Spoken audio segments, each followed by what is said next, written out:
তবে কি মধ্যপ্রাচ্যে শুরু হয়ে গেল সর্বাত্মক যুদ্ধ?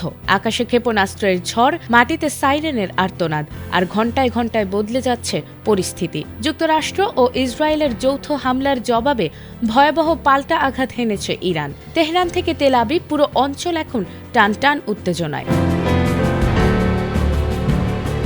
শনিবার সকালে তেহরান সহ ইরানের 5টি প্রধান শহরে যুক্তরাষ্ট্র ও ইসরায়েল যৌথ ক্ষেপণাস্ত্র হামলা চালিয়েছে। আর এ হামলার পরপরই অত্যন্ত কঠোর জবাবের ঘোষণা দিয়েছে ইরান।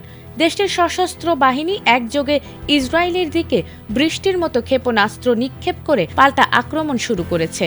ইসরায়েল ডিফেন্স ফোর্স জানিয়েছে, ইরান থেকে ছোড়া অসংখ্য ক্ষেপণাস্ত্র তাদের আকাশসীমায় শনাক্ত হয়েছে। হামলার পর পুরো ইসরায়েল জুড়ে বেজে ওঠে সাইরেন। নাগরিকদের দ্রুত নিরাপদ আশ্রয়ে যাওয়ার নির্দেশ দেওয়া হয়েছে।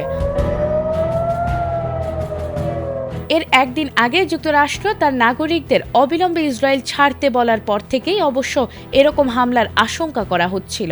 আগামী সপ্তাহেও ইরান যুক্তরাষ্ট্রের কর্মকর্তাদের মধ্যে পরমাণু চুক্তি নিয়ে আলোচনার কথা ছিল, কিন্তু এরই মধ্যে ইরানে এই হামলা চালিয়েছে ইসরায়েল।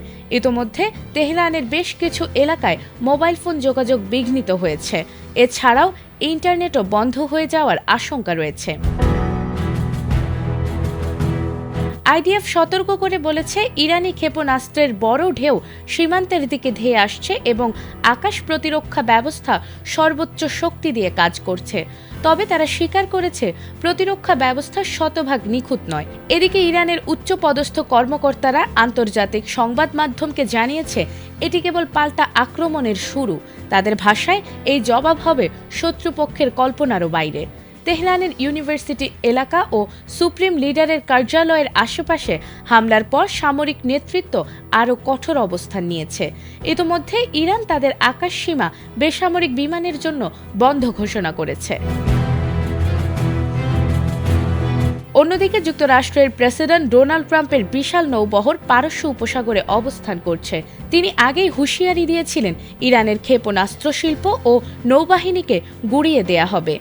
ফলে আশঙ্কা জোরালো হচ্ছে, এই সংঘাত কি সীমিত থাকবে নাকি পুরো অঞ্চলকে আরও বড় যুদ্ধে ঠেলে দেবে। নাজমুন নাহার জান্নাত, এটিএন বাংলা।